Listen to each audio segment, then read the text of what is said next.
disappointed that it probably, because we don't do it so often, that I'm just surprised that they kind of didn't prepare more for it, understand, that people may have, different types of emotions going through and how to deal with it.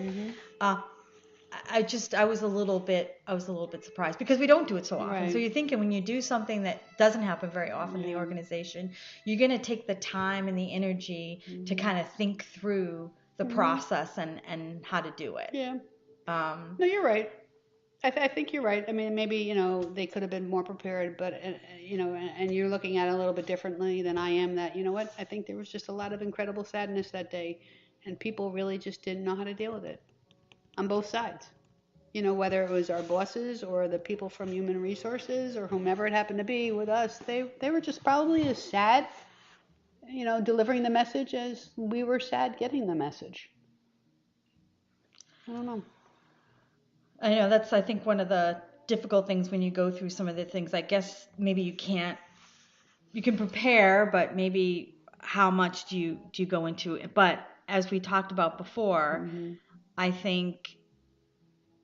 guess from my experience and going into any other opportunity, whether I end up doing something on my own or working for another company or whatever it is, I don't think I'll ever be that, I don't want to say lackadaisical, but unprepared for something like that to happen. Yeah. No, I totally agree with you.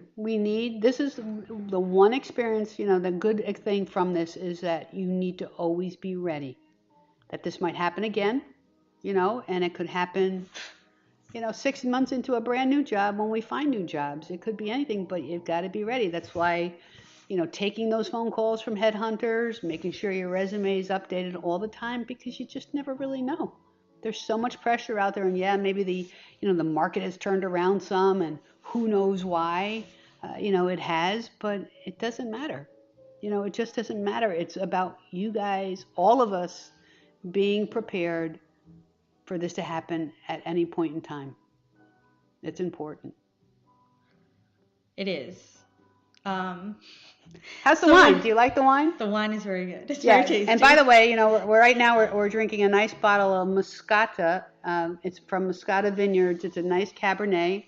It's a Sunday afternoon. We just had a really nice little Italian lunch, very relaxing. And again, this is going to be our style. Hopefully, you'll appreciate the laid backness of our our podcasts.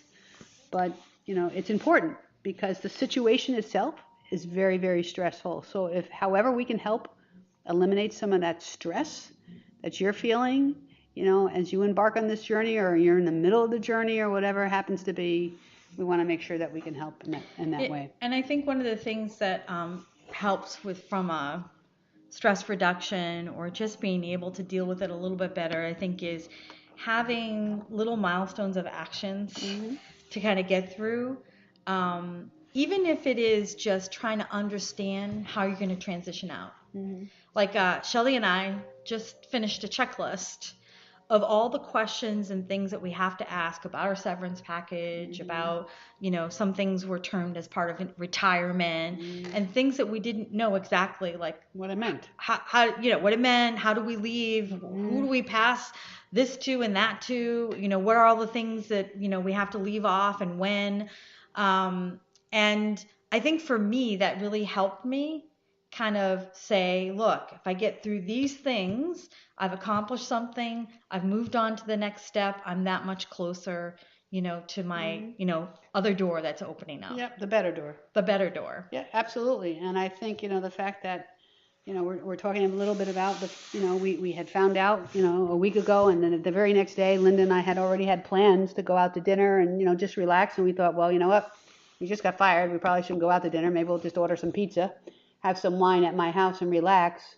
And that's what we did. We sat down, we said, let's think about this. What is our journey going to look like?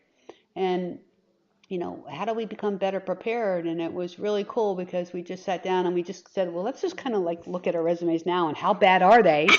You know, how much out of date are they? Right. How bad are they? And what the frig do we need to do to make them, obviously more marketable, more appealing, whatever. But I'll tell you, after a bottle of wine and some good pizza, we really felt like if we had shot out those resumes that night, we would have probably gotten jobs.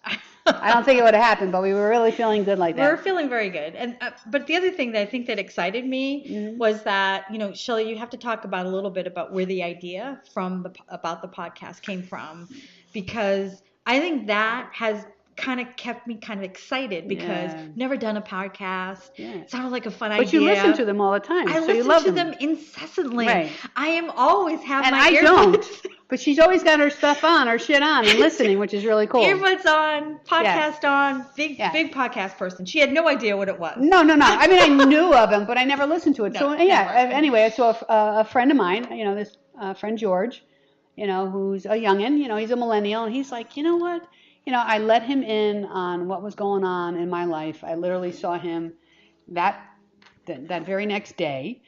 Before Linda and I had dinner, our little pizza and wine.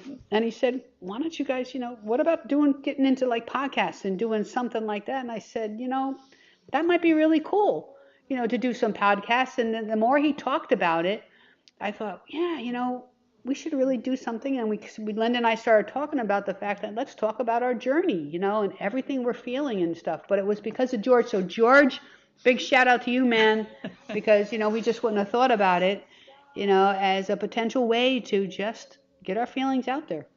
And it just turned things around, especially for me. I started putting my creative hat on and sort of like, how can we do this? By the way, how do you even record a podcast? Like, where do you go? How do you do it? What do you need? Do you need special equipment?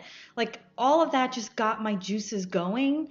I had another objective to kind of move forward on, and I wasn't so fixated on some of this stuff. No, it really did help. It was exciting. It was, to already have something that was going to kind of take you out of that low you were feeling right now, those low moments, and you're like, wow, we could do this. And what was really cool is as we were rewriting our wonderful resumes that night as well, we decided, we don't even have computers. We've been so linked to our company's computers, working 24/7 forever. We needed to get our own laptops. So it was really cool because the very next day, or that Saturday morning, we dragged Scott in, Linda's husband, who's really good with IT, and we went and bought ourselves new computers. But we got everything we needed so that we had the right equipment for the podcast, and that momentum was there. It was really exciting to say, God, we're going to do this shit. We're going to do it. And, and you're right. It was just, it's a good feeling. It was a really good feeling. It just made me feel very productive, and it made me feel like I still had something to offer. And that, what? I can take this kind of feeling that I have to that new opportunity or whatever it is, or new channel job some of or that whatever. energy, right? Absolutely. It really energized me. And I think that's one of the keys, is to get yourself still motivated, right, to move on, because it's so easy to just stew in the anger, stew in inactivity, because you're continually to just focus on what happened to you and what was done to you. But to that point is, you and I were doers, right? So we immediately were like, we got to take action because I'm going to die. I'm going to die if I don't take action, right? Because me, I suffer from ADD. I'm like little spazzy mazzy, so everything has to happen immediately for me. But we wanted you guys to know it's also important you do it in your own time. But keep those little positives, because every one of those little positives will really be helpful. We had just decided we needed to pull ourselves up by our bootstraps like immediately, because that's what worked for us. But you are also very much entitled to your initial reaction and your healing process. We're just hoping that at whatever works, that some of what we say helps somewhere along your healing process, whatever time that is. Absolutely. So, I mean, for us, we're hoping you get a sense of what this podcast is going to be like, what it's going to be all about. And we're hoping that it does help you, inspire you, or at least help you feel that there are others out there who are feeling the way you are. and that we can share, whatever nuggets or maybe, failures, mistakes, funny successes, experiences, funny experiences that we've had as we go through.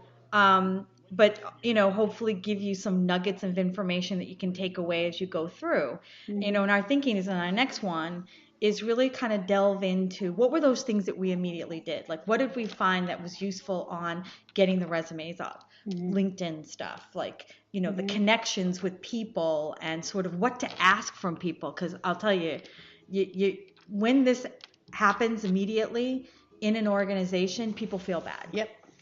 And there's no reason why you can't take advantage of some of that. If they believe in you and they think you have the right skill sets, there's, you're able to ask things of them as you move forward. Yeah, and it's not like you're playing on their sympathy. They do generally feel bad and want to help. So why not take advantage of that help? It doesn't, again, we're not playing on their sympathy. We're doing what they said is, let me help you. I feel bad you're leaving, I want to do whatever. So we'll talk about that in our upcoming podcast. Great. And, just kind of bring it all to life. And again, to Linda's point, we'll talk, if you guys have questions and stuff, we'd love to be able to have you send in and ask some things or share some of your experiences. And we'll get to the point, hopefully, with our podcast that we'll either be able to bring those questions up or your statements around how you were dealing with it. And we eventually would like to maybe have some guests come on who are going through the same thing, we don't know. So hopefully by the time this actually airs, we will have our off Over 50 and Fired, What Now, website up and running, and then we'll be able to take those questions and send back some emails to you.